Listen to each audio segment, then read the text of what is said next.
Hello and welcome to this video lesson on atom economy, specification reference 3.1.2.5, and here are our lesson objectives for today. First one is we need to know the economical, the environmental and the ethical advantages for society and for industry of developing chemical processes with a high atom economy. So of course, in order to know that, we need to know what atom economy is as well, first in fact. And so once we know all those advantages of high atom economy, we will do some calculations. We'll calculate some percentage atom economies from some balanced equations. We'll do two worked examples, and that'll be that.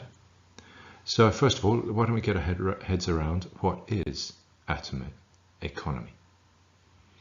Well, the thing is that for any chemical that you're manufacturing out in industry, there's more than one way of doing it. And atom economy is a measure of how efficient the particular reaction is.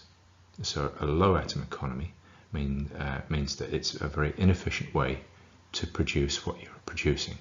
And if it's inefficient, there's going to be a lot of waste. And that's not good for the planet because we're wasting resources. It's not good for the company either because they're wasting money. And the corollary of that is that high atom economies are efficient and save resources and save money. So that's what industrial chemists aim for. So let's look at a little advantage here. We have some pills here, some tablets, and they are actually tablets of ibuprofen, the painkiller. And when they were originally made, a reaction was used that had a 40% atom economy, which was as good as they had at the time. But with experience of making ibuprofen, the chemists came up with a new way of making ibuprofen, a more efficient reaction, such that the atom economy is now 77%. So much less waste, much less cost for the companies making ibuprofen. And that cost saving is passed on to us as consumers because the pills are now much cheaper than they used to be. Okay, let's have a look at some advantages and disadvantages then and summarize those.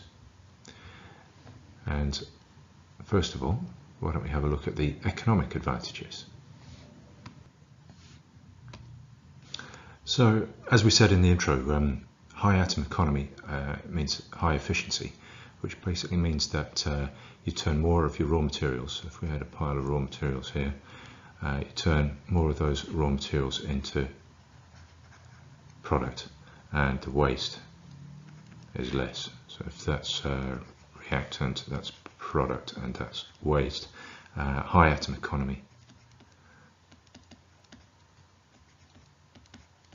turns most of your reactants into products with only a little bit of waste. Because in this case, of course, reactants cost money.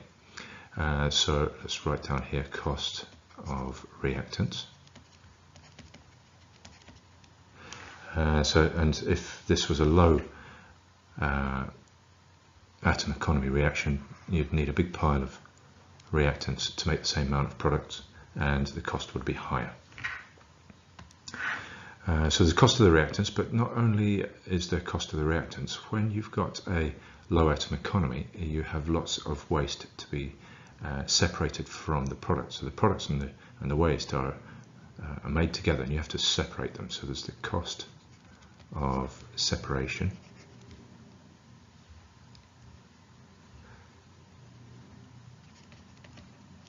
Cost of separation is less with high atom economy.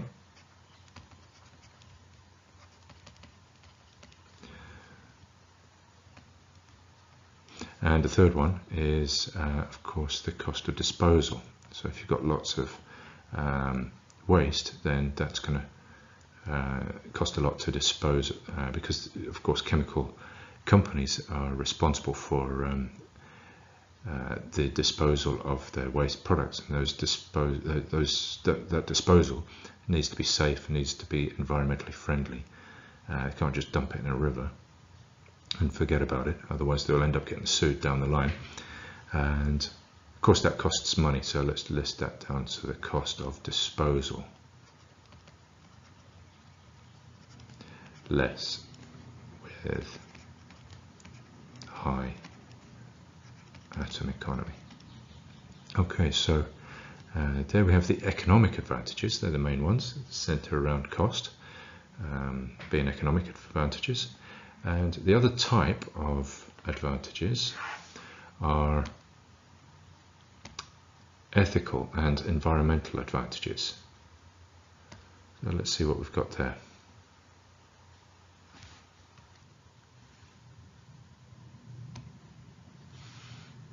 So, in terms of the environmental ethical advantages, let's first focus on the sustainability. So,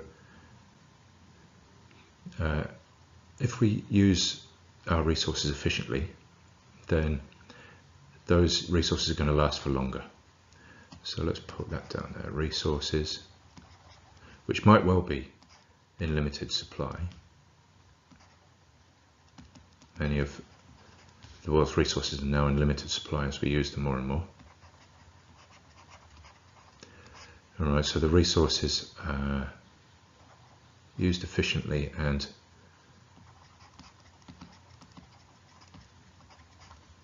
that's more sustainable. The reactions that we use are more sustainable. So we're not messing up the future. So there's that. Another reason would be that often some of these waste products are harmful to the environment. So if we're going to produce less harmful waste products. So a reaction that's got a high atom economy has by definition less waste products, and if those products are harmful to the environment, we're harming the environment less by making less of them. And also, let's say the third one is to do with cost. Okay, but that has an ethical advantage as well. So if we have a high atom economy reaction, that's going to mean that the cost of the product, which may be a drug, for example, or medicine, so the cost is likely to be less. Cost of product is going to be less. And so that's more available. So it's available to more people. And more countries are going to be able to afford it. The example, of course, would be the AIDS retroviral drugs, which were so expensive that the African countries who were so in need of the drugs couldn't actually afford them, and were having to buy less effective drugs instead. So if the cost comes down, then more people and more countries will be able to afford them. So there we have 3 environmental or ethical advantages to go along with our 3 economic advantages. And there we have that lesson objective ticked off, I think. So we can move on to our calculations. And here we have the formula for atom economy. So our percentage atom economy is the molecular mass of the desired product, that's from the balanced equation, divided by the sum of the molecular masses of all of the reactants. So the sum of the molecular masses of all of the stuff you're using to make your desired product, which might not be the only product. So it's the molecular mass of the desired product over the sum of the molecular masses of the reactants. So just to make sure that's clear, let's look at a couple of examples. Here's the first one. We have bromomethane, and we're reacting that with sodium hydroxide to make us some methanol. Very common reaction in industry to make methanol, which is a precursor to many other chemicals.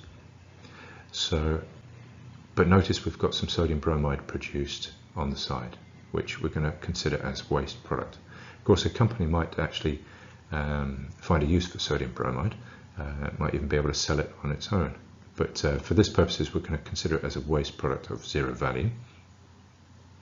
And so we're to calculate the percentage atom economy for this reaction. So what we're going to do is we're going to, let's work out, let's write down our formula first, shall we? So our percentage atom economy is our molecular mass of our desired product, which is methanol in this case, divided by the sum of the molecular masses of all other reactants.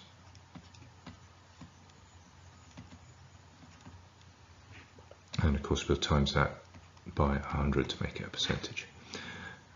Okay, so the molecular mass of the product. So let's do that in a separate colour down in the corner here. So we've got CH3OH for our product. So carbon is 12, 3 hydrogens is 3, oxygen is 16, and our last hydrogen is 1. So we've got 15 plus 16 is 31, and that makes 32.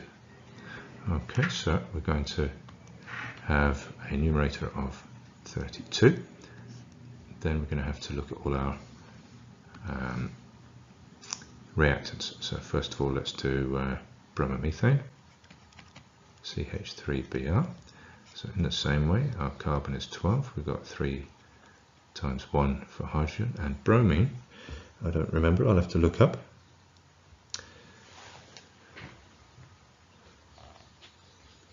Bromine is 79.9.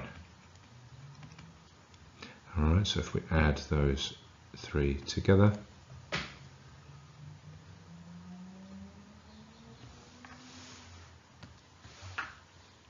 we get 94.9. Okay, so let's write 94.9, but that's not all. We need to add in the molecular mass of the other reactant, which is sodium hydroxide, sodium being 23, oxygen being 16, and hydrogen being 1. So 23, 33, 39, 40. Okay, so we're going to add that in there. So yes, our answer is going to be 32 over 94.9 plus 40, all times 100. And when you work that out as a percentage, you're going to get 23.7%. So that is our atom economy. Simple as that. It's mainly a process of working out the molecular masses of the various products and reactants you're dealing with. Okay, shall we look at another example just for completeness? Here it is. We have ethanol, and that can be produced by fermenting glucose. So we can calculate the percentage atom economy for this reaction. All right, and here we have our little equation to remind us of that. So let's write in shorthand percentage atom economy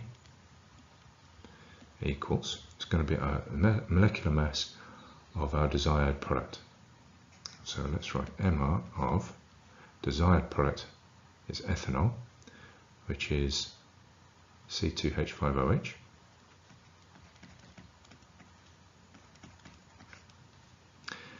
That's going to be divided by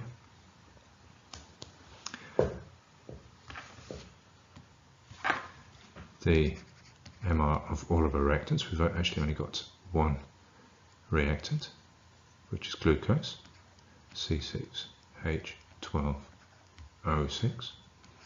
Okay, so that's nearly it. It's not quite right, because you notice that you've got 2 moles of ethanol being produced, so we're going to have to multiply this by 2. Okay, if I switch colour, I'll work out the MRs down here. So the MR of ethanol is C2H5OH. So quickly, 2 times 12 is 24, plus 5 times 1 is 5, plus 16 plus 1. So we've got 29, 39, 45, 46. So we've got 46. So let's work out the other molecular mass while we're at it. So we've got MR of glucose, C6H12O6. We've got 6 carbons, 6 times 12.